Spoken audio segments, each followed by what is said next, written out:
Hi, I'm Justin from Just Mini Painting, and I'm going to show you how to paint this stone horn, which I've nicknamed Blue Steel, in just 5 easy steps.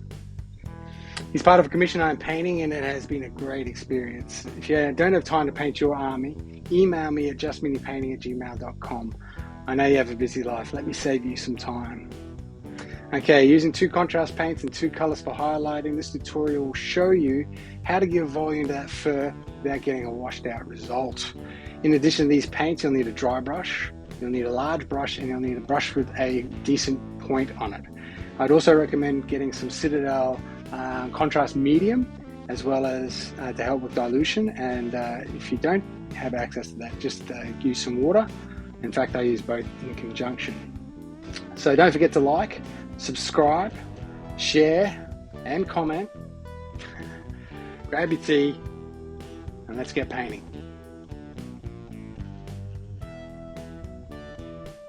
So step 1 was done before filming.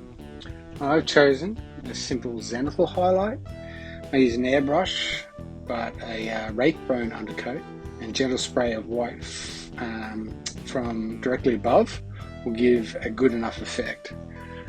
Leave a comment below and let me know if you're interested in how I zenithal highlight. I might be able to make a tutorial. I haven't painted anything else on the stone horn yet, as this gets very messy. I'd recommend doing any dry brush heavy areas fur, before any other colors are applied. So this is really step 2. It's laying down the shadows using Citadel's contrast paint Wildwood. I'm using the Citadel base brush to get all the paint on the model, as there's a lot to get through. Always choose a brush that matches the area you want to paint. Too small a brush and it takes longer and leaves more streak. Too large and you risk painting parts you didn't want to and applying far too much paint. Saying that, I do like to put more on than I need and remove the excess by soaking it up on the brush and painting another area with that. Here you'll notice that I do exceed the area I want to paint the paint to cover. Later steps will clean up those parts and lend more character to the model. So in this particular case, it is better to have too much than too little on your brush. Okay, step 3 is dry brushing. I'm using a makeup brush. These are found in cheap shops and stores like Kmart and Target. They are cheaper than industry brushes and come in a better range. I also think they do a better job. This paint, Recalf Flesh, is also from the Citadel range. For this model, I started dry brushing too lightly and had to adjust. It's better to have too little on your brush for this stage rather than too much. You can always repeat the process if it is too light. Let the dry brush hit those over-painted areas as well, and that will help clean those up.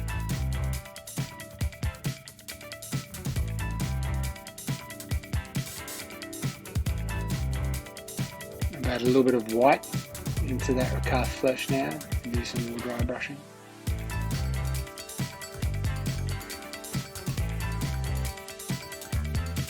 It's after the dry brushing stage, you could actually stop at that point. Okay, so step 4 is glazing and washes with a little bit of a dry brush as well.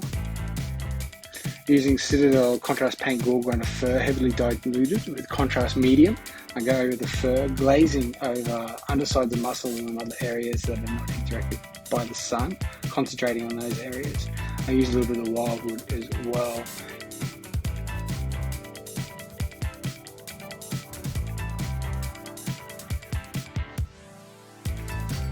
Follow this up with a dry brush, with a smaller dry brush. This is a gentle one. This is just to make sure that you smooth out the transition and clean up any overly glazed areas. At this stage, you have enough to get to the tabletop.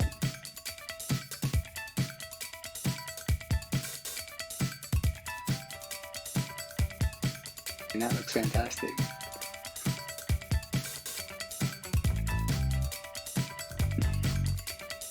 Okay, but let's take it further. Okay, step 5 is a long step.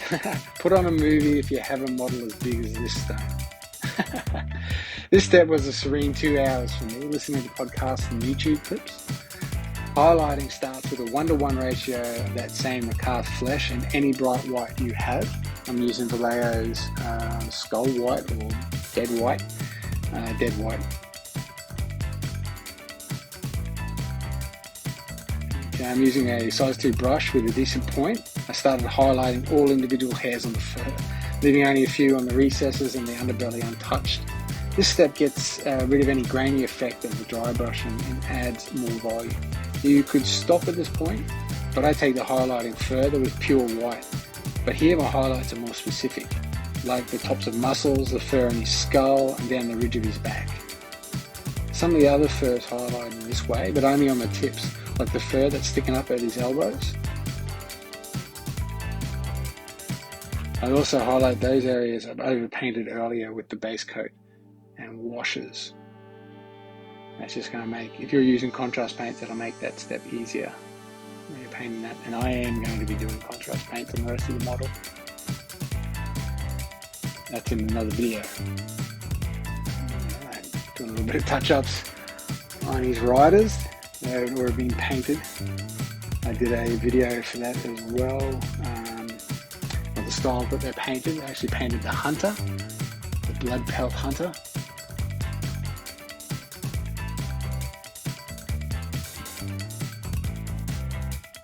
Okay, so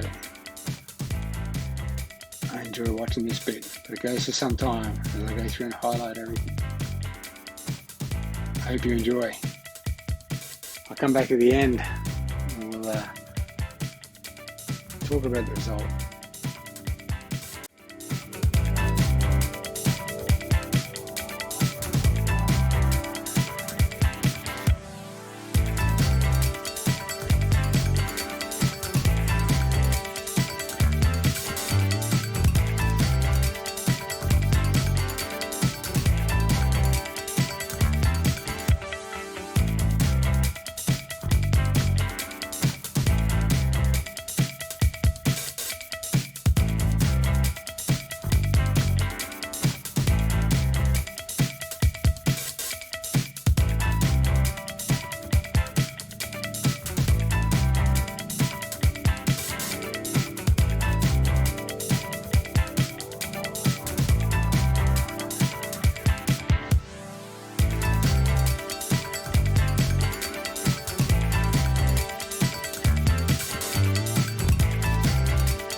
that's it.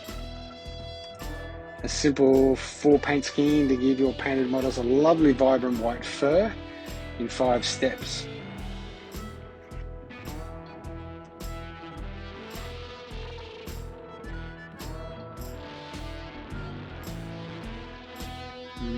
And here is the rest of the model complete, so you can see how the fur works in the whole scheme.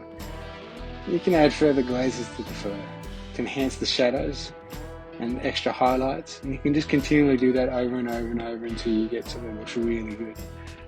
Don't be afraid to make mistakes. Paint is great because you can use it to fix those mistakes quite easily.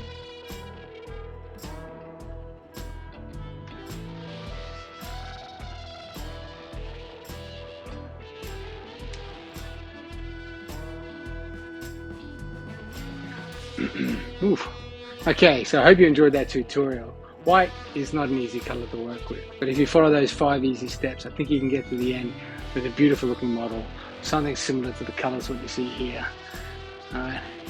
If you like this video, please press the like button down below. Subscribe to my channel if you haven't already, and leave a comment and let me know whether or not this tutorial was helpful to you, or do you have an alternative way of painting white fur. And then see my next video where I take this guy from just a white fur to this in what I'm probably going to call Pimp My Steed. What? I think it's funny. I know funny.